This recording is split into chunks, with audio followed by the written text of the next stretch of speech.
ॐ भूर्भुवस्वः तत्सवितुर्वरेण्यं भर्गो देवस्य धीमहि धियो यो नः प्रचोदयात्। ॐ भूर्भुवस्वः तत्सवितुर्वरेण्यं भर्गो देवस्य धीमहि धियो यो नः प्रचोदयात्। ॐ भूर्भुवस्वः तत्सवितुर्वरेण्यं भर्गो देवस्य धीमहि धियो यो नः प्रचोदयात्। ॐ भूर्भुवस्वः तत्सवितुर्वरेण्यं भर्गो देवस्य धीमहि धियो यो नः प्रचोदयात्। ॐ भूर्भुवस्वः तत्सवितुर्वरेण्यं भर्गो देवस्य धीमहि धियो यो नः प्रचोदयात्। ॐ भूर्भुवस्वः तत्सवितुर्वरेण्यं भर्गो देवस्य धीमहि धियो यो नः प्रचोदयात्। ॐ भूर्भुवस्वः तत्सवितुर्वरेण्यं भर्गो देवस्य धीमहि धियो यो नः प्रचोदयात्। ॐ भूर्भुवस्वः तत्सवितुर्वरेण्यं भर्गो देवस्य धीमहि धियो यो नः प्रचोदयात्। ॐ भूर्भुवस्वः तत्सवितुर्वरेण्यं भर्गो देवस्य धीमहि धियो यो नः प्रचोदयात्। ॐ भूर्भुवस्वः तत्सवितुर्वरेण्यं भर्गो देवस्य धीमहि धियो यो नः प्रचोदयात्। ॐ भूर्भुवस्वः तत्सवितुर्वरेण्यं भर्गो देवस्य धीमहि धियो यो नः प्रचोदयात्। ॐ भूर्भुवस्वः तत्सवितुर्वरेण्यं भर्गो देवस्य धीमहि धियो यो नः प्रचोदयात्। ॐ भूर्भुवस्वः तत्सवितुर्वरेण्यं भर्गो देवस्य धीमहि धियो यो नः प्रचोदयात्। ॐ भूर्भुवस्वः तत्सवितुर्वरेण्यं भर्गो देवस्य धीमहि धियो यो नः प्रचोदयात्। ॐ भूर्भुवस्वः तत्सवितुर्वरेण्यं भर्गो देवस्य धीमहि धियो यो नः प्रचोदयात्। ॐ भूर्भुवस्वः तत्सवितुर्वरेण्यं भर्गो देवस्य धीमहि धियो यो नः प्रचोदयात्। ॐ भूर्भुवस्वः तत्सवितुर्वरेण्यं भर्गो देवस्य धीमहि धियो यो नः प्रचोदयात्। ॐ भूर्भुवस्वः तत्सवितुर्वरेण्यं भर्गो देवस्य धीमहि धियो यो नः प्रचोदयात्। ॐ भूर्भुवस्वः तत्सवितुर्वरेण्यं भर्गो देवस्य धीमहि धियो यो नः प्रचोदयात्। ॐ भूर्भुवस्वः तत्सवितुर्वरेण्यं भर्गो देवस्य धीमहि धियो यो नः प्रचोदयात्। ॐ भूर्भुवस्वः तत्सवितुर्वरेण्यं भर्गो देवस्य धीमहि धियो यो नः प्रचोदयात्। ॐ भूर्भुवस्वः तत्सवितुर्वरेण्यं भर्गो देवस्य धीमहि धियो यो नः प्रचोदयात्। ॐ भूर्भुवस्वः तत्सवितुर्वरेण्यं भर्गो देवस्य धीमहि धियो यो नः प्रचोदयात्। ॐ भूर्भुवस्वः तत्सवितुर्वरेण्यं भर्गो देवस्य धीमहि धियो यो नः प्रचोदयात्। ॐ भूर्भुवस्वः तत्सवितुर्वरेण्यं भर्गो देवस्य धीमहि धियो यो नः प्रचोदयात्। ॐ भूर्भुवस्वः तत्सवितुर्वरेण्यं भर्गो देवस्य धीमहि धियो यो नः प्रचोदयात्। ॐ भूर्भुवस्वः तत्सवितुर्वरेण्यं भर्गो देवस्य धीमहि धियो यो नः प्रचोदयात्। जय माता गायत्री, जय माता, जय माता गायत्री, जय माता।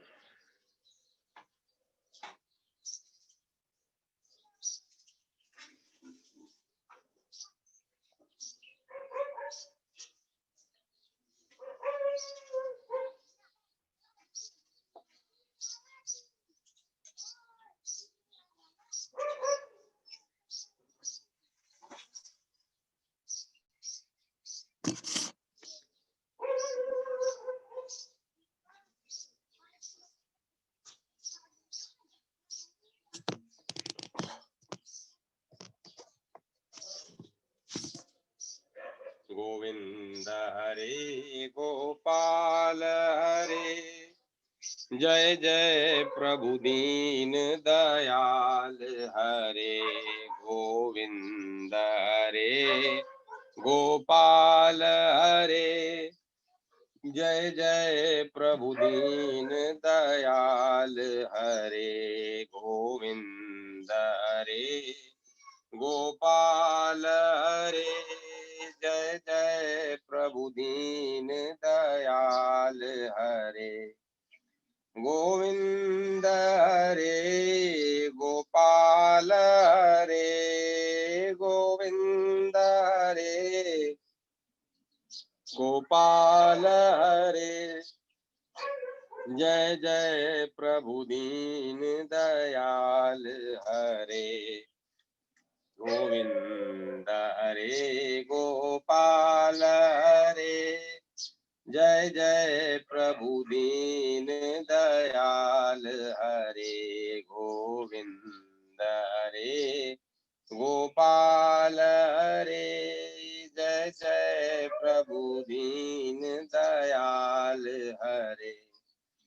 गोविंद हरे गोपाल हरे, गोविंद हरे गोपाल हरे, जय जय प्रभु दीन दयाल हरे।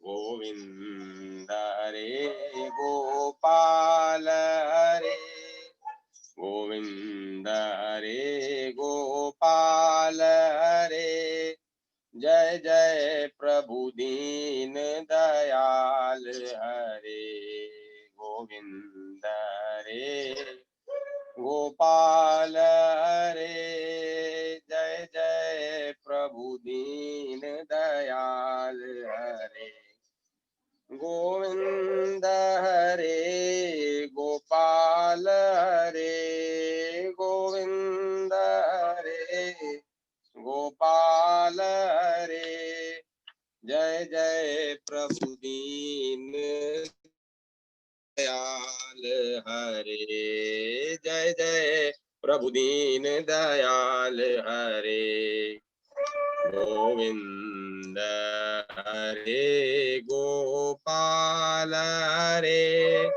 गोविंद हरे गोपाल हरे जय जय प्रभु दीन दयाल हरे जय जय प्रभु दीन दयाल हरे गोविंद हरे गोपाल हरे जय जय प्रभु दीन दयाल हरे जय जय प्रभु दीन दयाल हरे जय जय प्रभु दीन दयाल हरे श्री हरि श्री हरि श्री हरि।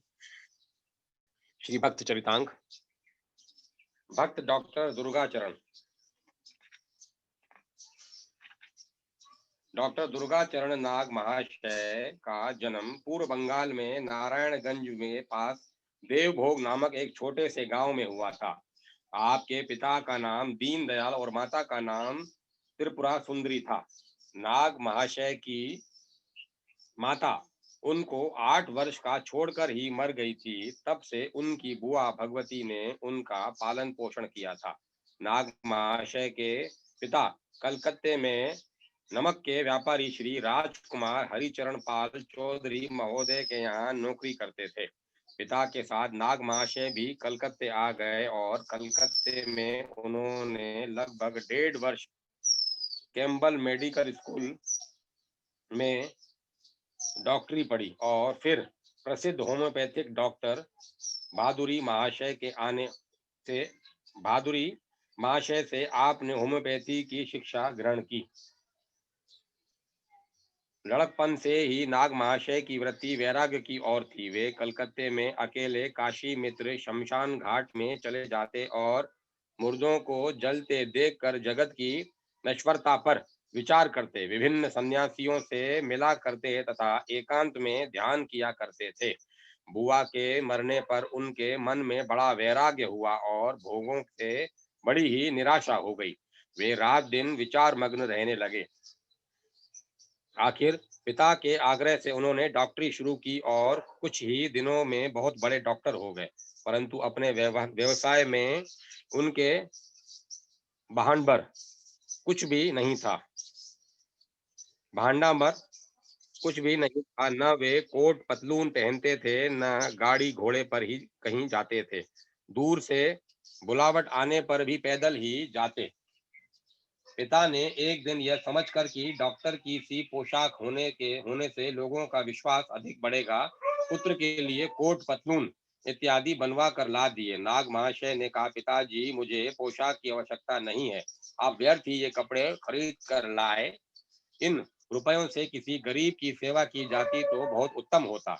इनकी विचित्र हालत थी।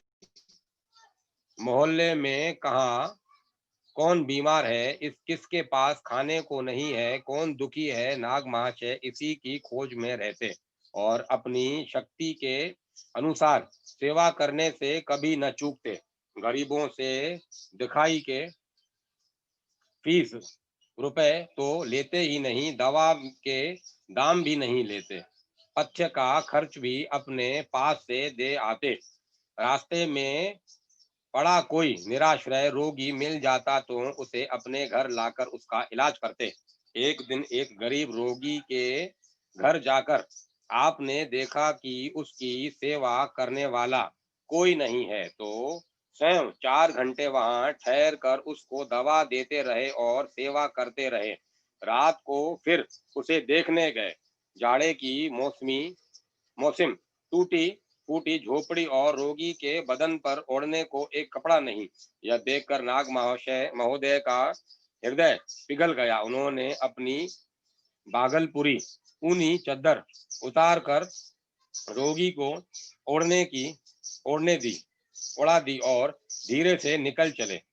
सवेरे रोगी ने कृतज्ञता प्रकट की, तब बोले, आपको उस समय मुझसे अधिक जरूरत थी, इसीलिए चादर आपको उड़ा दी थी। आप कोई विचार न करें। एक दिन एक रोगी के घर जाकर आपने देखा कि वह जमीन पर लेट रहा है। उसी समय घर से अपने शयन की चौकी मंगाकर उस पर रोगी को सुला दिया। रोगी को इससे आराम मिला। उसे आराम मिला देखकर नाग महोदय को बड़ी प्रसन्नता हुई। पर दुखी सुखी पर सुख थे, यह उनका व्रत था। पर दुखी सुखी पर सुख थे, यह उनका व्रत था। एक छोटे बच्चे को हैजा हो गया था। नाग महाशय दिन भर उनकी चिकित्सा में लगे रहे, परंतु बच्चा मर गया। घर वालों ने सोचा था आज दिन भर की बहुत बड़ी फीस लेकर डॉक्टर साहब घर लौटेंगे। शाम को देखा गया आप खाली हाथ रोते हुए घर लौटे और कहने लगे, बेचारे गृहस्थ के एक ही बच्चा था, किसी तरह बच नहीं सका, उसका घर सूना हो गया। उस रात को उन्होंने जल तक ग्रहण नहीं किया। नाग महाशय की जैसी प्रसिद्धि हो गई थी, उसमें वे चाहते तो बहुत धन कमा सकते थे, परंतु उन्होंने इस और ध्यान ही नहीं दिया। किसी से भी वे फीस चाहते नहीं, जो देता सो ले लेते। कोई उधार मांगने आता तो ना नहीं करते। एक पैसा तक पास होता तो वह भी दे डालते। किसी किसी दिन स्वयं तो दो एक पैसे का भेजा लेकर दिन काटते भूजा लेकर दिन काटते। घर में रसोई नहीं बनती, परंतु गरीब को देने में अपनी दशा का विचार कभी नहीं करते। कपट, दंभ, अधर्म और बनावट से नाग महाशय को बड़ी घृणा थी। सभी में वे भगवान को देखने की चेष्टा करते। नाग महाशय के घर कोई आ जाता तो उसे बिना खिलाए नहीं लौटने देते। नारायण मानकर अतिथि सेवा करते। एक दिन नाग महाशय के पेट में शूल का दर्द हो रहा था। दर्द के मारे बीच बीच में वे बेहोश हो जाते थे। घर में कुछ था नहीं। अकस्मात 8-10 अतिथि आ गए। उसी बीमारी में आप बाजार गए चावल लेने।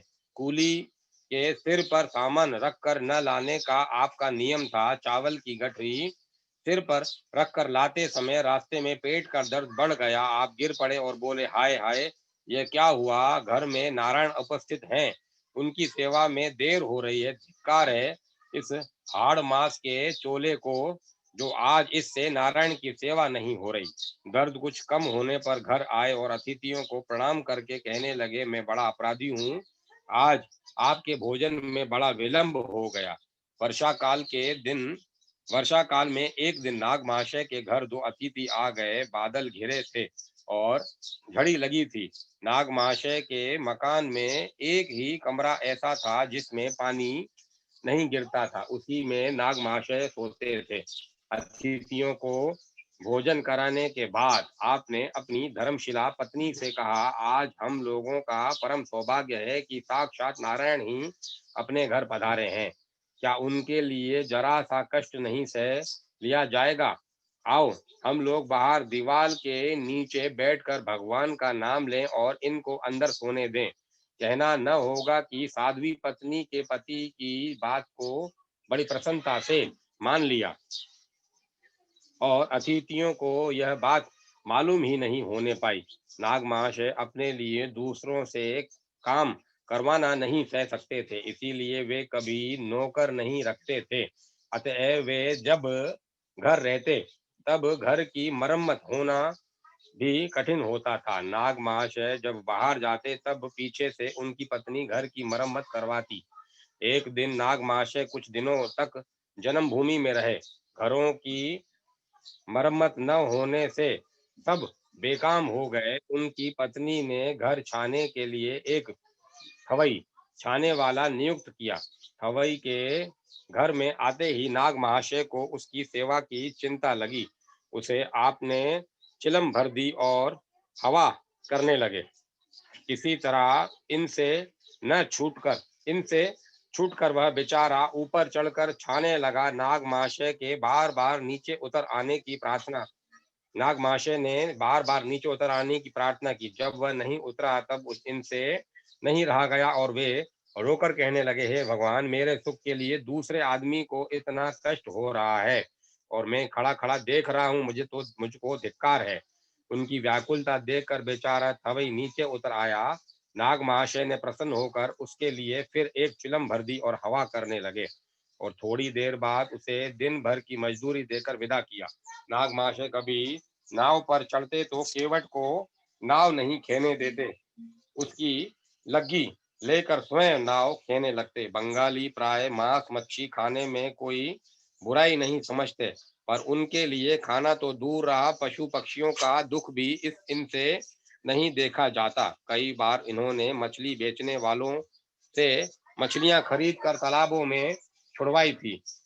एक दिन नारायणगंज के पाट के कारखाने के कुछ साहब पक्षियों का शिकार करने देवभोग आए।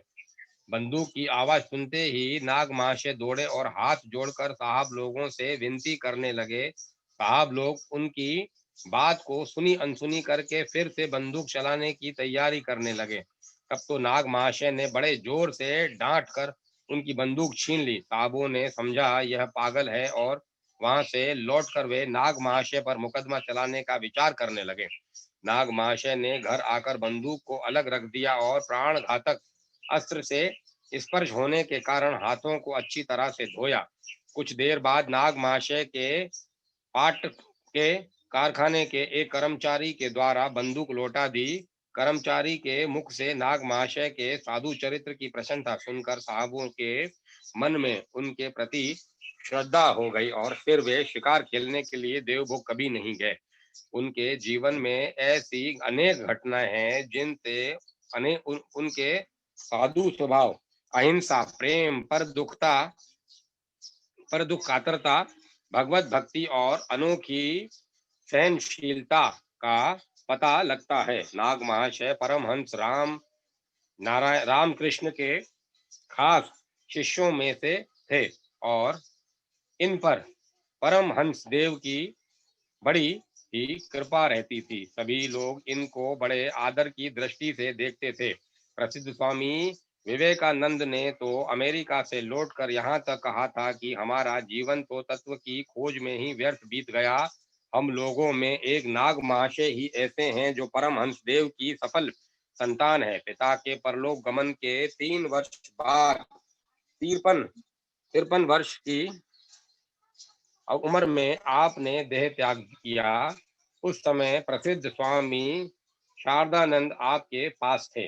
भक्त गोस्वामी विजय कृष्ण, जिन्होंने भागीरथी के पवित्र तट पर शांतिपुर में अद्वैत वेदांत के परम ज्ञान का प्रचार करके यथाशक्ति उन्मार्गगामी देशवासियों को शुद्ध ब्रह्म ज्ञान का वितरण कर जगा दिया था। फिर नवदीप चंद्र के कंठ से प्रेम सुधा झरते देखकर नामे रुचि जीवे दया इस महान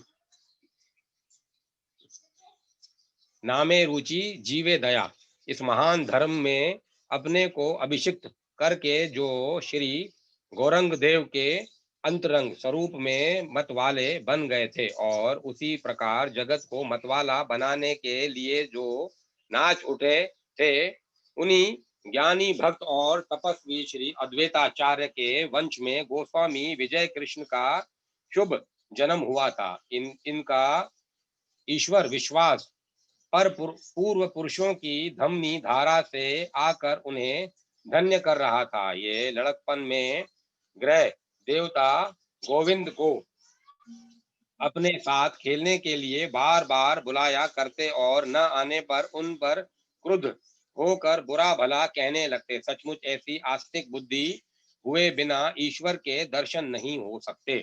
विजय कृष्ण का स्वभाव ही ऐसा था कि वे जिस विषय की चर्चा करते उसी में अपने को डुबोकर उसके गंभीर रहस्य को उपलब्ध करना चाहते थे। उन्होंने वेदांत के अहम ब्रह्म की अनुभूति पाकर नैष्ठिक साधना का त्याग कर दिया, तो किंतु वेदांत की इस अहम बुद्धि का उनके स्वभाव के साथ मेल नहीं हो सका।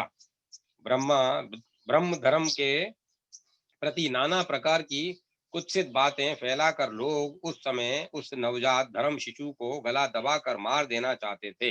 विजय कृष्ण की इस धर्म के प्रति श्रद्धा नहीं रही थी, किंतु बगुड़ा के किशोरीनाथ राय की ब्रह्म सभा में घटना चक्र से उपस्थित होने पर उनका यह भ्रम दूर हो गया।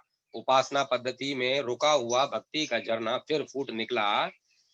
इसके बाद ब्रह्म ऋषि देवेंद्र नाथ के कंठ से निकले हुए ईश्वर विषयक मधुर उपदेशों से इनका हृदय द्रवित हो गया और ये ब्रह्म हो ब्रह्म हो गए।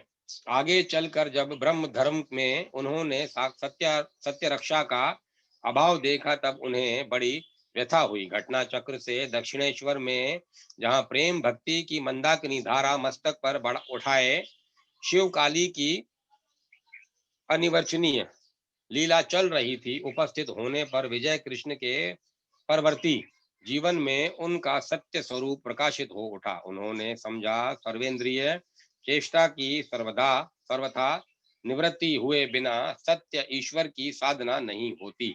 वे ईश्वर प्रेम में उन्मत्त हो उठे। उनका प्रचार उपदेश सभी कुछ भगवत प्रेम के लिए होने लगा। कहीं भगवान के संबंध में उपदेश देते देते आत्माभिमान धर्माभिमान न जाग उठे, इसके लिए वे सदा सावधान रहते थे।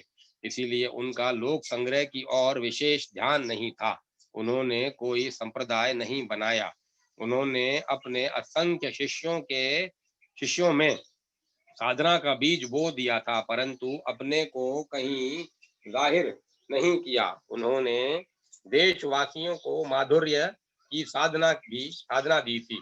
सभी लोग भगवान का भोजन करें, सब में प्रेम हो और घर घर में भगवान की लीला का माधुर्य खिल उठे। माधुर्य, ऐश्वर्य, वीर्य और सत्य से भरकर संसार स्वर्ग हो जाए। विजय कृष्ण के सिद्ध जीवन के प्रत्येक कर्म से उनकी यह इच्छा प्रकाशित होती थी।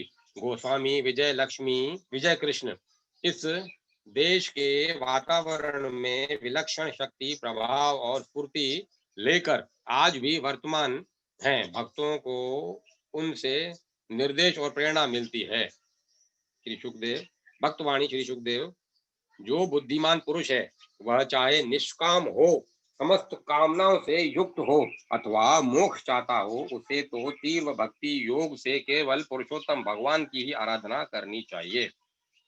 जो बुद्धिमान पुरुष है वह चाहे निष्काम हो, समस्त कामनाओं से युक्त हो अथवा मोक्ष चाहता हो, उसे तो तीव्र भक्ति योग से केवल पुरुषोत्तम भगवान की ही आराधना करनी चाहिए।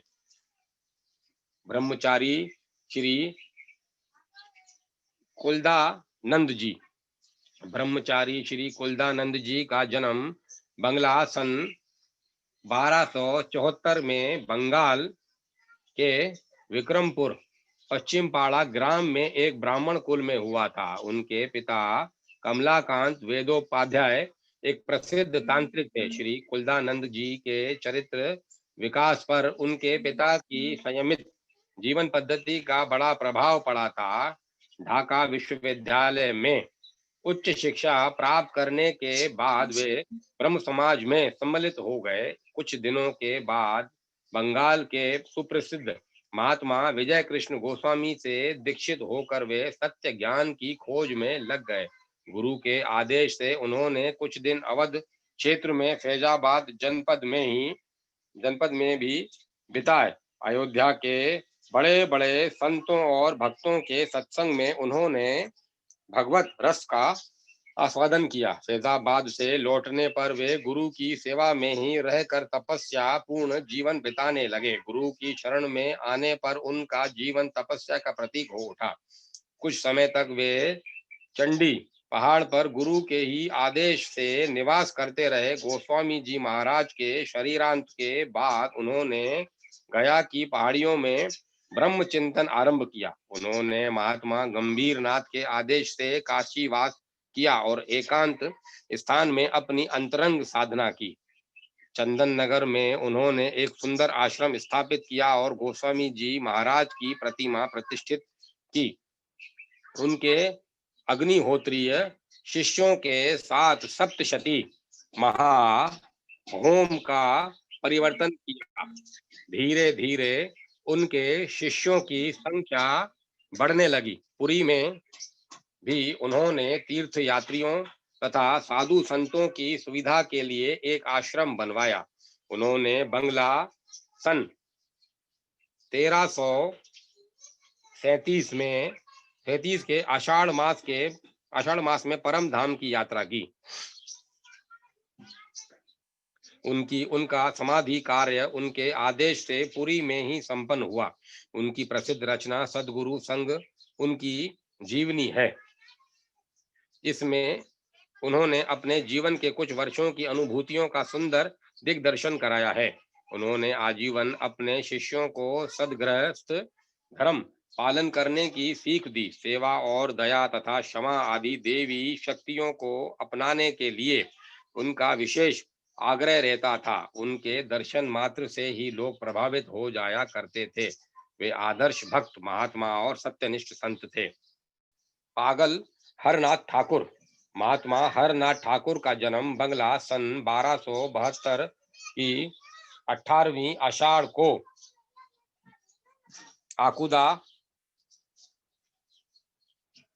आकुड़ा जिले के सोनामुखी गांव में पंडित जयराम बंदोपाध्याय के औरस और श्री भगवती सुंदरी देवी के गर्भ से हुआ था।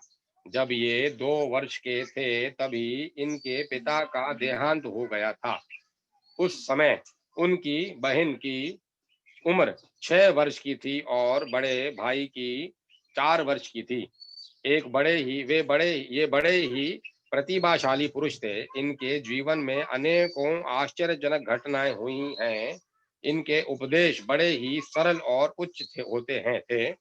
आपके उपदेश का कुछ अंश यह है, अत्यंत मधुर हरि नाम को अपना कंठहार बना लो। भीतर बाहर एक रंग का एक चेहरा रखो। मुंह और मन में खूब मेल बनाए रखो। मनुष्य की आंखों में धूल झोंकने के लिए हरि नाम का चोला न पहनो। मुंह और मन में खूब मेल बना रखो, मतलब आपसी सामंजस्य बना रखो, आपसी दोस्ती बना के रखो। मेल का मतलब धूल मिट्टी नहीं, बुराई नहीं।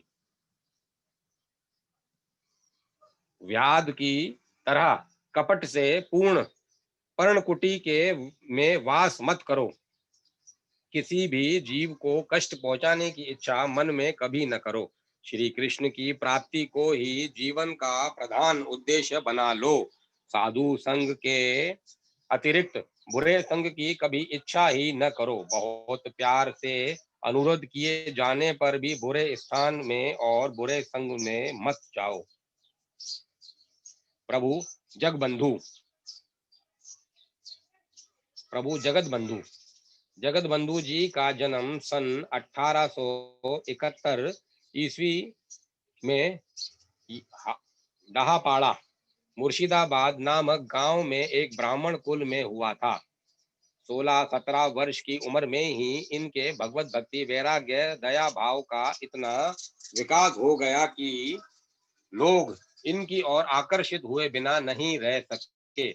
सैकड़ों हजारों की संख्या में लोग इनके कीर्तन में शामिल होने लगे और इनके अमूल्य उपदेशों से लाभ उठाने लगे। ये भी घूम घूम कर बंगाल भर में हरि नाम संकीर्तन का प्रचार करने लगे। कहते हैं इनके शरीर में एक प्रकार का दिव्य तेज था जिसे सब लोग सहन नहीं कर सकते थे। इसी से वे सर्वदा अपना शरीर ढका रखते थे और यह आदेश कर रखा था कि कोई भी कभी छिप कर भी न देखे। दो एक आदमियों ने जब इस आज्ञा का उल्लंघन किया तब उनके दर्शन मात्र से वे बेहोश हो गए। पिछले दिनों उनका शरीर बड़ा रुग्ण हो गया था, फिर भी उनका तेज ज्यों का त्यों था और निरंतर हरि नाम संकीर्तन उनके चारों ओर होता रहता था। इस तरह जीवन भर भक्ति मार्ग का स्वयं अनुसरण कर और सर्वसाधारण में उसका प्रचार कर उन्होंने अपनी कुटी श्री अंगन में 17 सितंबर सन 1921 को महाप्रस्थान किया। इसके 9 दिन बाद उसी स्थान में उन्हें इन्हें समाधि दी गई। श्री राम काठिया बाबा जी। महाराज, तुमको इतना बड़ा बनाने वाली वह कौन सी चीज है जिससे खिंचे हुए रोज चारों ओर से इतने नर नारी आकर भक्ति पूर्वक तुम्हारे चरणों में प्रणाम करते हैं? वत्स, वह वस्तु श्री राम नाम है। राम नाम ने ही मुझको इतना बड़ा बनाया है। मैं राम नाम लूं तो क्या मैं भी इतना बड़ा बन सकता हूँ? हाँ बाबा, राम नाम लोगे तो तुम भी इतने ही बड़े हो जाओगे। प्राय 150 वर्ष पूर्व अमृतसर जिले के लोनाच मारी गांव से कुछ दूर पर पेड़ तले बैठे हुए एक परमहंस के साथ 4 साल के एक छोटे से ब्राह्मण बालक की उपरोक्त बातचीत हुई थी। इसी समय से बालक मन ही मन राम नाम का जप करने लगा था। यही बालक आगे चलकर प्रसिद्ध महात्मा रामदास जी काठिया बाबा हुए। काठिया बाबा के पिता निष्ठावान ब्राह्मण थे। बालक का यथा समय उपनयन संस्कार हुआ और फिर उसे पढ़ने के लिए दूसरे गांव गुरु के यहाँ भेज दिया गया।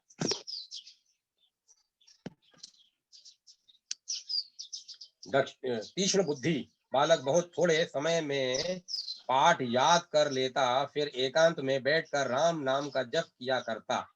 17-18 वर्ष की उम्र में पढ़ लिख कर बालक अपने घर लौट आया। आने के बाद और सब पुस्तकें जो तो बांध कर रख दी, एक गीता को हृदय में लगा कर रखा। तदंतर गायत्री मंत्र सिद्ध करने के लिए आप यथाविधि मंत्र जप करने लगे। प्राय 1 लाख मंत्र जप हो जाने पर एक दिन गायत्री देवी ने आकाश मंडल में आविर्भूत होकर आदेश दिया, वत्स, तुम अब बाकी का जप श्री ज्वालामुखी में जाकर पूरा करो और वर ग्रहण करो। रामदास ने कहा, भगवान पर तुम्हारी कृपा प्रति क्षण बनी रहे, यही प्रार्थना है। भगवती गायत्री एवं मस्तु कहकर अंतर ध्यान हो गई। इस घटना के बाद ज्वालामुखी जाने के समय रास्ते में एक दिव्य क्रांति ज्योतिर्मय पुरुष मिले और रामदास जी उनके शरण हो गए। इन महात्मा ने कृपा पूर्वक रामदास को शिष्य रूप में ग्रहण कर लिया। इनका नाम था स्वामी देवदास जी। ये निम्बार्क संप्रदाय के एक पूर्वाचार्य थे। पुत्र के संन्यास की खबर पाकर पिता आए और उनके गुरु से अनुनय विनय करके कुछ दिनों के लिए रामदास जी को घर ले गए। अत्यधिक स्नेहवश माता सदा रोती रहती। इससे साधना में विघ्न होता देखकर ये घर से निकल गए और फिर कभी जीवन भर अपने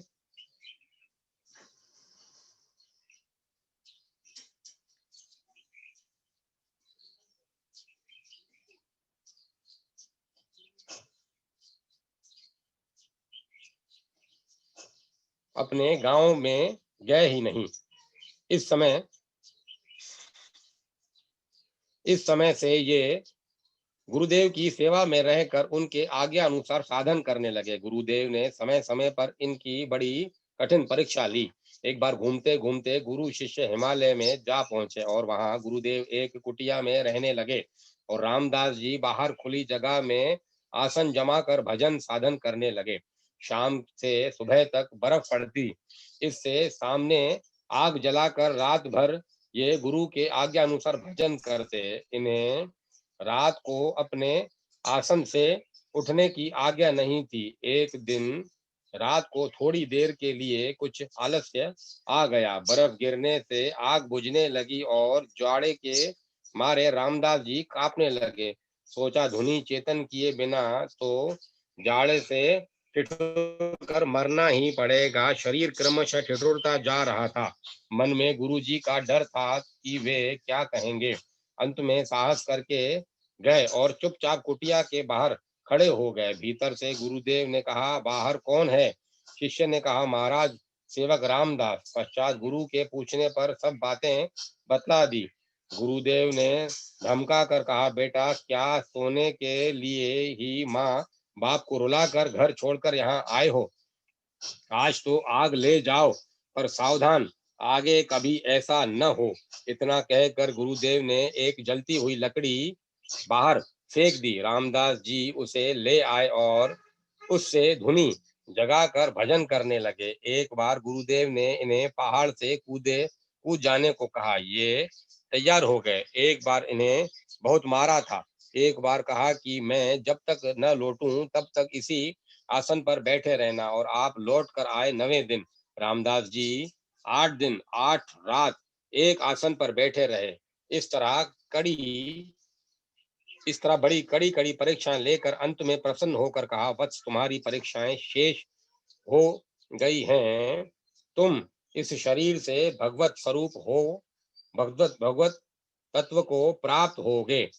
रिद्धि सिद्धि तुम्हारे चरणों में लौटेंगी। गुरुदेव के अंतर ध्यान के बाद आपने 8 बार पैदल चलकर भारत के सब तीर्थों में भ्रमण किया। उनमें भरतपुर के सैलानी कुंड पर आपको भगवान का साक्षात्कार हुआ। इसके संबंध में वे कहा करते थे, रामदास को राम मिले है सैलानी के कुंडा, संत सदा यह सच्ची, माने झूठी माने गुंडा। अंतिम जीवन आपका श्री वृंदावन में बीता। काठ की लंगोटी लगाने से आपका नाम काठिया बाबा पड़ा।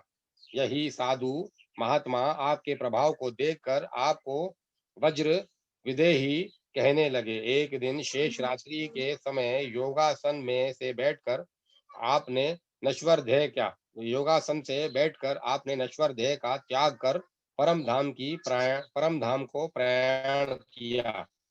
श्री संतदास बाबा जी महात्मा रामदास जी काठिया बाबा के शिष्य थे। आपका जन्म बंगला सन 1266 में 28 ज्येष्ठ के दिन सिलवट जिले के बांसी गांव में एक ब्राह्मण परिवार में हुआ था।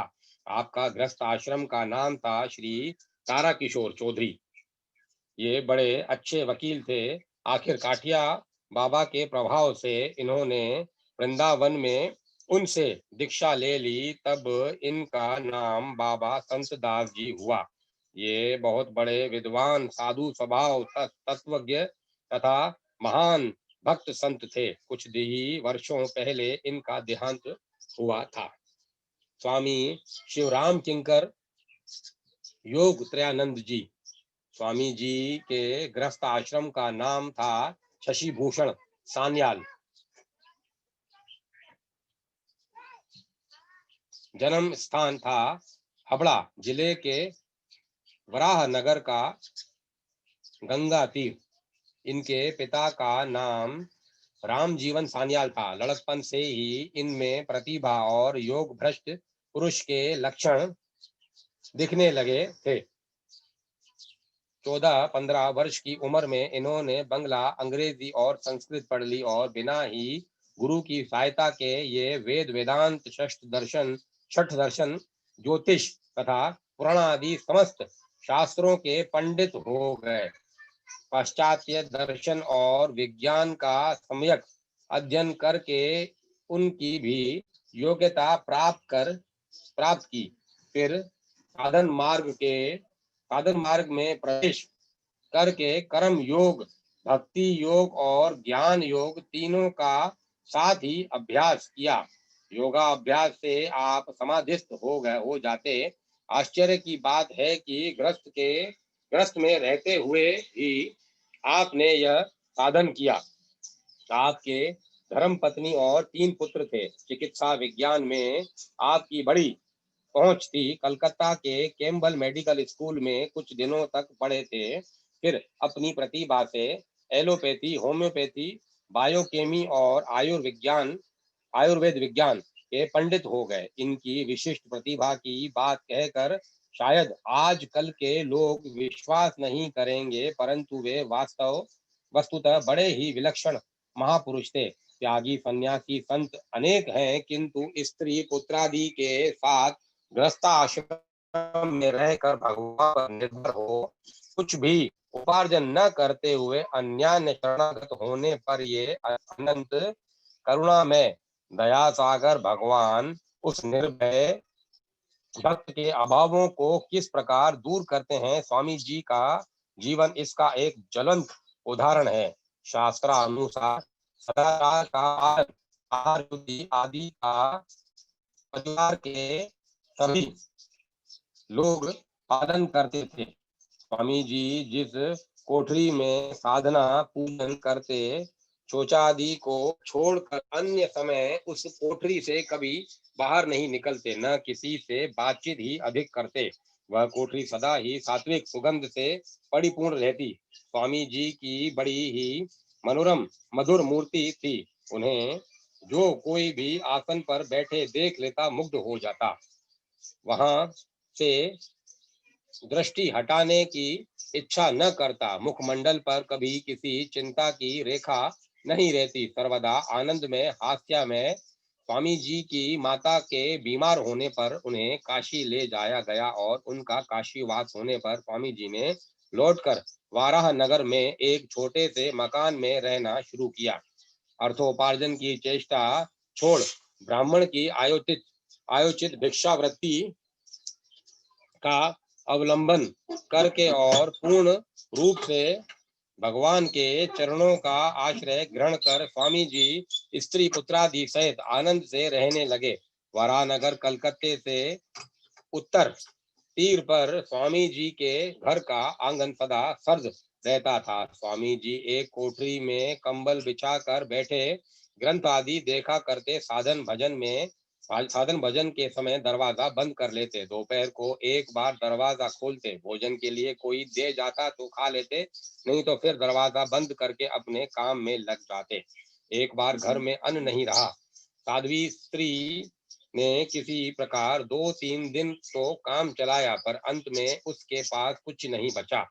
इसी समय सतीश चंद्र नामक एक युवक आया और उसकी लाई हुई सामग्री से रसोई बन गई। एक दिन फिर उसे ऐसा हुआ कि घर में कुछ भी नहीं रहा, रसोई नहीं बनी, बच्चे उपवासी रहे। इतने में ही काली कृष्ण दत्त नामक एक सज्जन जो वरानगर में ही रहते थे और स्वामी जी को अपना गुरु मानते थे, दौड़े आए और स्वामी जी के चरणों में 2 रुपए रख कर प्रणाम किया। पूछने पर बोले कि मैं अपने ऑफिस में काम कर रहा था। 2 बजे के लगभग हठात हवा में से मेरे कान में एक यह आवाज आई कि तुम जिनको अपना गुरु मानते हो वे आज सब परिवार भूखे हैं।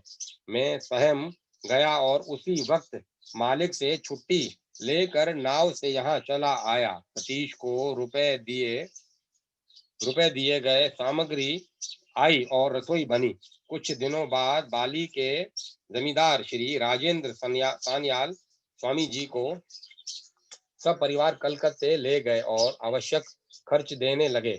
इसके बाद राजेंद्र बाबू के सहायता बंद कर देने पर महेंद्र दास नामक एक कॉन्ट्रैक्टर स्वामी जी के इच्छा अनुसार उन्हें काशी ले गए और वहां सुनारपुरा में मकान भाड़े पर लेकर स्वामी जी को टिका दिया। काशी के में प्रसिद्ध दंडी स्वामी श्री अनंत आश्रम जी तथा और भी बहुत से लोग स्वामी जी के पास आते और वेदांत की अद्भुत व्याख्या सुनते। स्वामी जी ने 15-16 वर्ष की उम्र में ही दंडी स्वामी श्री शिव रामानंद जी से दीक्षा ली थी। इसीलिए उन्होंने गुरुदेव की आज्ञा लेकर अपना नाम शिवराम किंकर योग त्रयानंद रखा। स्वामी जी की भक्ति, ज्ञान और योग में समान रची थी। काशी में बंबई के अटॉर्नी श्रीयुक्त भाई शंकर आए और स्वामी जी से अंग्रेजी में वेदांत तत्व को सुनकर मुग्ध हो गए।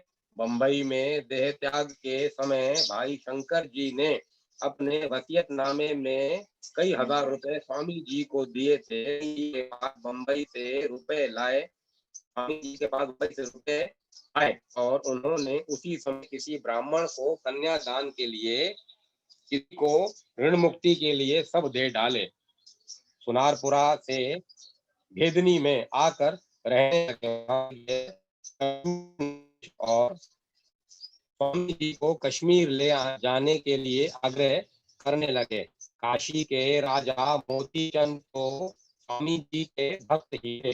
कल्याण के लेखक स्वर्गीय श्रीयुक्त नंद किशोर मुखोपाध्याय के पिता श्रीयुक्त कालीपद मुखोपाध्याय रिटायर सब जज ने स्वामी जी से शिष्यत्व ग्रहण किया। कालीपद बाबू ने स्वामी जी के लिए राजपाट में एक मकान बनवा दिया। स्वामी जी उसी मकान में रहने लगे और खर्च के लिए कालीपद बाबू ने राधिका प्रसाद राय इंजीनियर कलकत्ते में 300 रुपए मासिक भाड़े पर मकान लेकर स्वामी जी को कलकत्ते ले गए।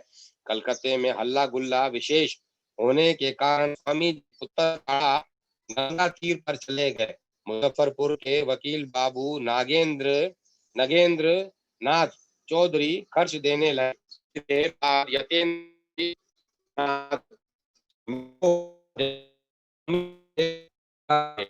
का मत यह है कि भगवान ने अपने भक्त का योगक्षेम बड़ी खूबी से चलाया। यद्यपि स्वामी जी को सांसारिक योगक्षेम की कभी कोई परवाह नहीं थी। स्वामी जी अगाध पंडित, सिद्ध योगी, महान ज्ञानी और परम आदर्श भक्त थे। उनके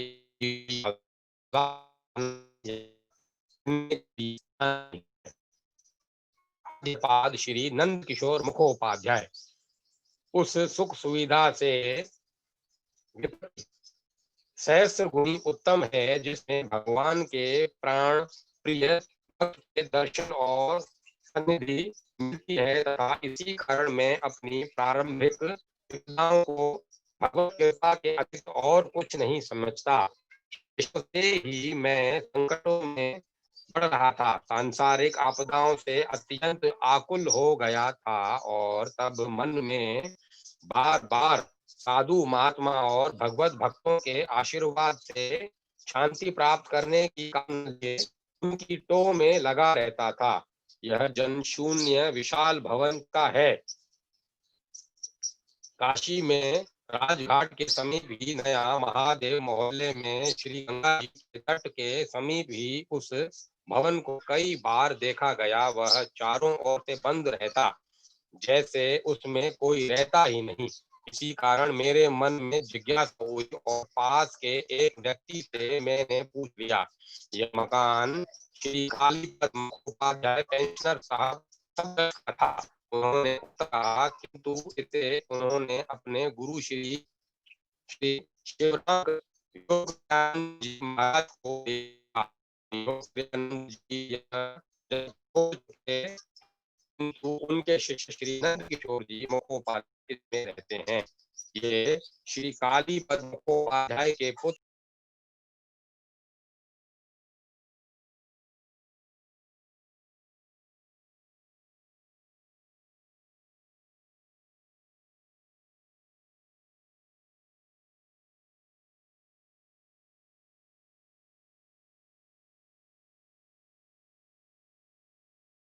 ने श्री योगत्रानंद जी का एक बार दर्शन किया और उसी दिन मुंसफी को ठोकर मार दी। अनुपम विद्वान, नैष्ठिक गुरु भक्त, त्याग की प्रतिमा और तपस्या की सजीव मूर्ति हैं ये। धन संपत्ति से तो इन्हें कुछ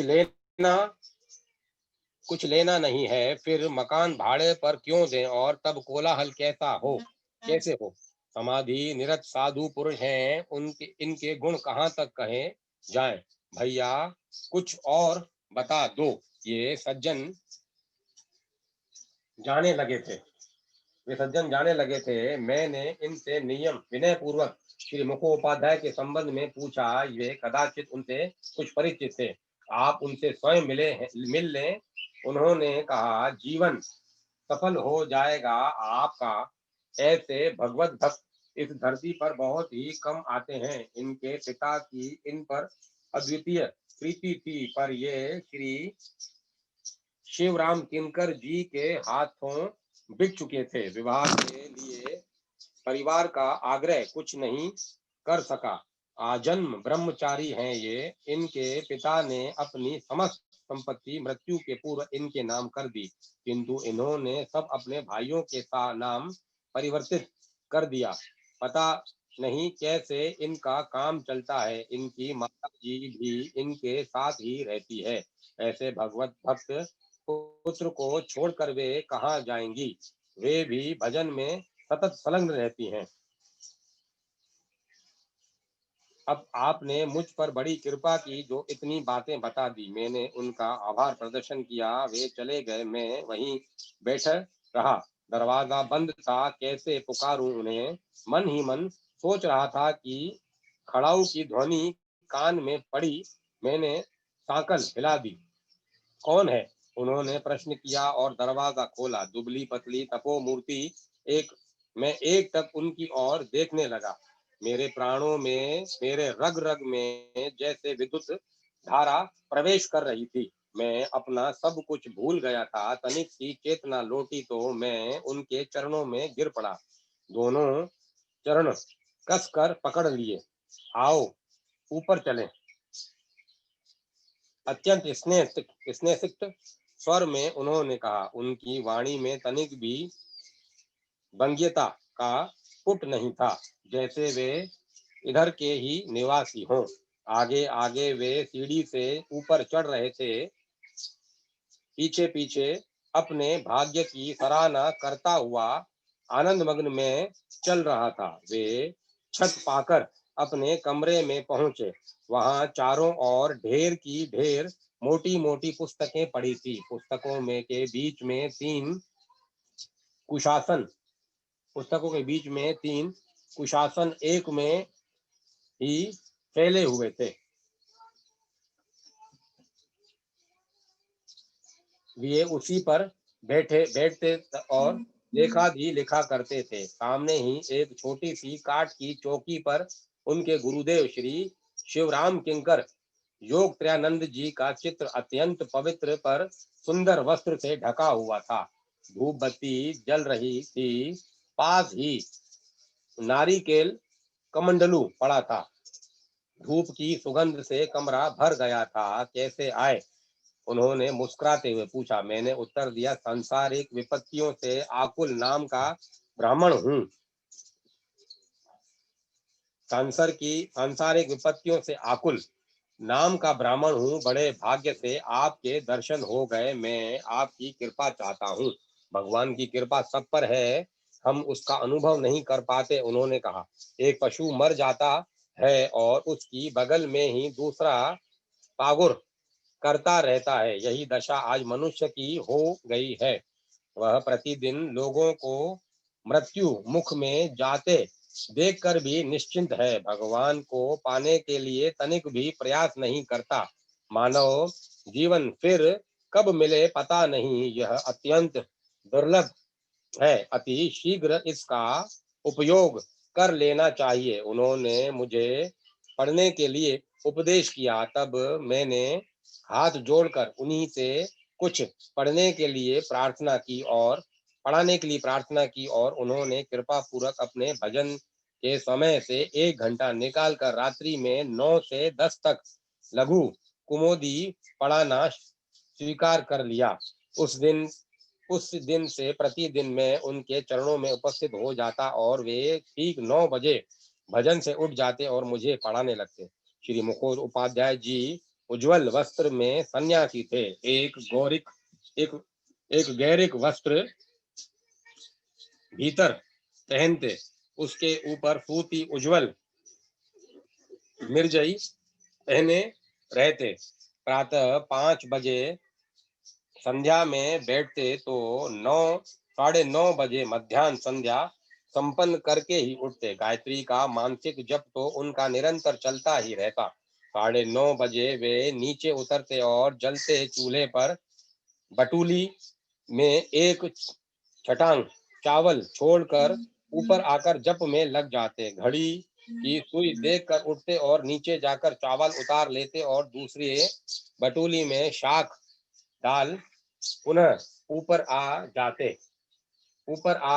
ऊपर जा जप में लग जाते। फिर समय पर नीचे उतर कर कुशासन पर बैठकर भोजन करने बैठते। अत्यंत क्षीण काया और कुल 1.5 छटांग आहार।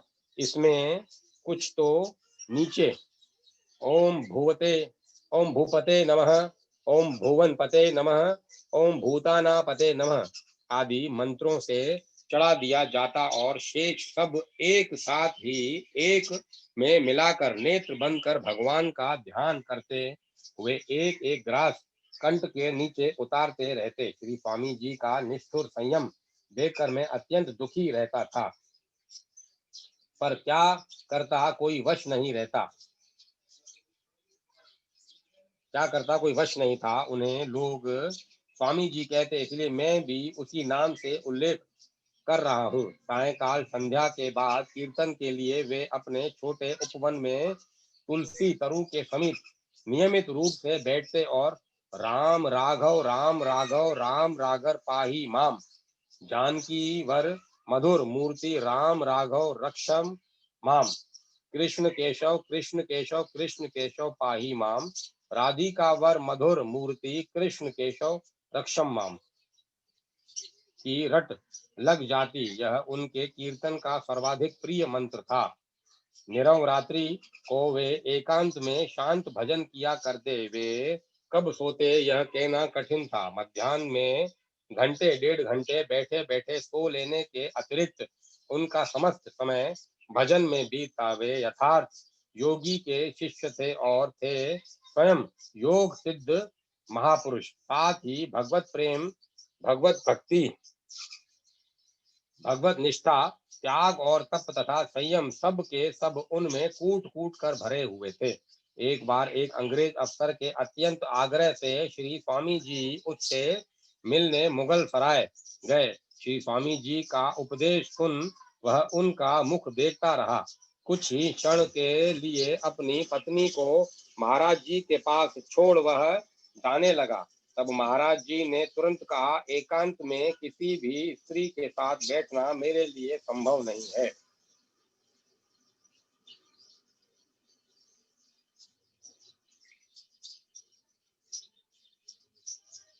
शास्त्र यही आदेश देते हैं। अंग्रेज मन ही मन झेपता हुआ अंत तक उनके समीप बैठा रहा। बड़ी श्रद्धा भक्ति से उसने श्री स्वामी जी को विदा किया। कई वर्ष तक उनके साथ रहने पर मैं उसी निष्कर्ष को पहुंचा हूँ कि श्री स्वामी जी ने किसी भी स्त्री को कभी भी अपना चरण भी स्पर्श करने का अवसर नहीं दिया। शिवा चरण तत्व, दुर्गा चरण तत्व, देवता तत्व, शक्ति तत्व, पूजा तत्व आदि श्री योगत्रानंद जी महाराज के उत्कृष्ट उपदेशों का संकलन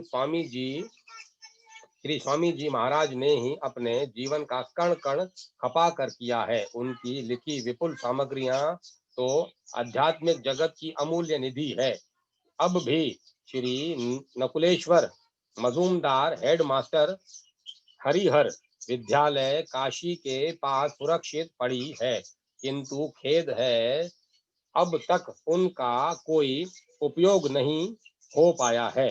उनके पास एक पाई नहीं, पर उन्हें कोई चिंता नहीं। उनका त्याग, वैराग्य और भगवत प्रेम देख कुछ भक्त समय पर जो भेज देते उसी से जैसे तैसे काम चलता।